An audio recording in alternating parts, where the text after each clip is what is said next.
వర్తి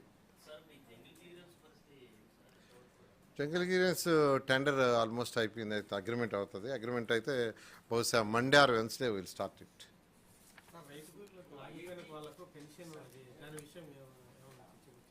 రైతు కూలీలు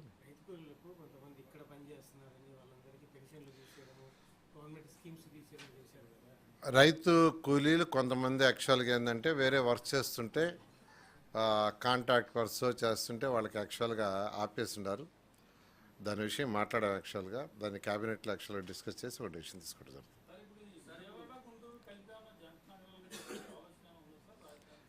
అంటే ప్రజెంట్ లేదు, ఫ్యూచర్లో ముఖ్యమంత్రి గారు ఒరిజినల్గా మాస్టర్ ప్లాన్ ఏంటంటే హైదరాబాద్లో ఎట్లయితే హైదరాబాదు, సికింద్రాబాదు ఆ విధంగా ఉన్నాయో సైబరాబాద్, అదేవిధంగా ఫ్యూచర్లో లాంగ్ రన్, నాట్ ఇమీడియట్, మన యొక్క అమరావతి, తర్వాత గుంటూరు, మంగళగిరి, తాడేపల్లి, విజయవాడ ఇవన్నీ కలిసి ఒక మెగా సిటీగా చేయాలనే మాస్టర్ ప్లాన్తోనే యాక్చువల్గా ఈ సిఆర్డీని తీసుకురావటం, 8,000 చిల్లర చదరపు అడుగులు చేయటం కూడా ఉద్దేశం ఉంది. అన్ని వేల చదరపు కిలోమీటర్లు చేసింది ఏంటంటే ఈరోజు హైదరాబాద్ ఎట్లయితే ఒక మెగా సిటీ ఫామ్ అయిందో it takes time 25 to 50 years.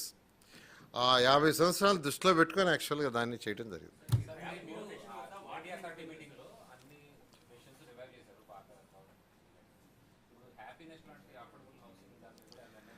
Happiness యాక్చువల్గా ఆ ప్రాజెక్ట్ను కూడా సీఎం గారు టేకప్ చేయమన్నారు.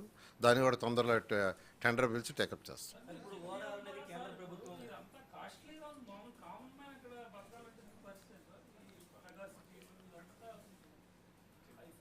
ఎక్కడ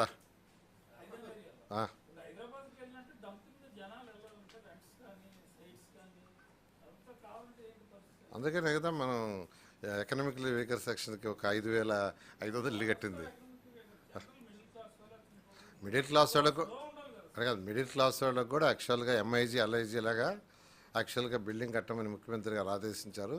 దాని మీద వర్కౌట్ చేస్తున్నాం. వర్కౌట్ చేసి ముందు తీసుకుపోతాం. సిఆర్డీలో ఏది